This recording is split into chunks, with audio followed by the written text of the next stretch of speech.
Kaleshwaram project పైన నివేదిక వచ్చింది. ఆ నివేదికను ప్రభుత్వానికి అందజేశారు. దాని నుంచి వార్తలంతా బయటకు వస్తూ ఉన్నాయి. ప్రభుత్వం కూడా అధికారికంగా ప్రకటించింది. దీని ఏ మూలం చూసినా కూడా దానిలో అవినీతి జరగలేదని చెప్పడానికి వీల్లేదు. అవినీతి జరిగిన మాట వాస్తవమే, దాని డిజైన్ మార్చిన మాట వాస్తవమే. అదే అంటే కేసీఆర్ నేను 73,000 పుస్తకాలు చదివాను కాబట్టి ప్రపంచ జ్ఞానం నాకే ఉంది, ఇంజనీర్కి మాకు ఏం తెలుసు, నేను చెప్పింది వేదం అని చెప్పేవాడు. ఆయన డిజైన్ చేసినట్టుగా ఒక రాజకీయ రూపకల్పన చేశాడు తప్ప సాంకేతికమైన రూపకల్పన చేయలేదు. అందువల్ల ఒక డిబేట్ అయిన తర్వాత అనేక అవకరాలకు అవకాశం వచ్చింది.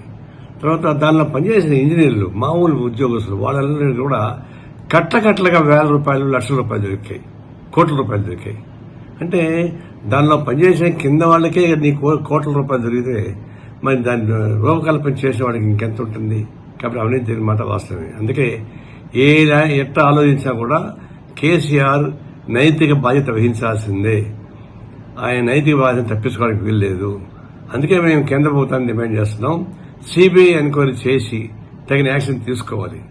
నిజంగా బీజేపీకి టీఆర్ఎస్ పైన ప్రేమ లేకపోతే లేదా నిష్పక్షపాతంగా ఉంటే సిబిఐ ఎంక్వైరీ చేసి తగిన చర్య తీసుకుంటే అప్పుడు భవిష్యత్తులో ఇట్లాంటి డెలిబరేట్ గా చేసేటువంటి లేదంటే అహంభావం చేసేటువంటి అవినీతిని అరికడానికి అవకాశం ఉంటుంది. కాబట్టి తక్షణం సిబిఐ ఎంక్వైరీ చేసి తగిన యాక్షన్ తీసుకుని కోరుతున్నాం.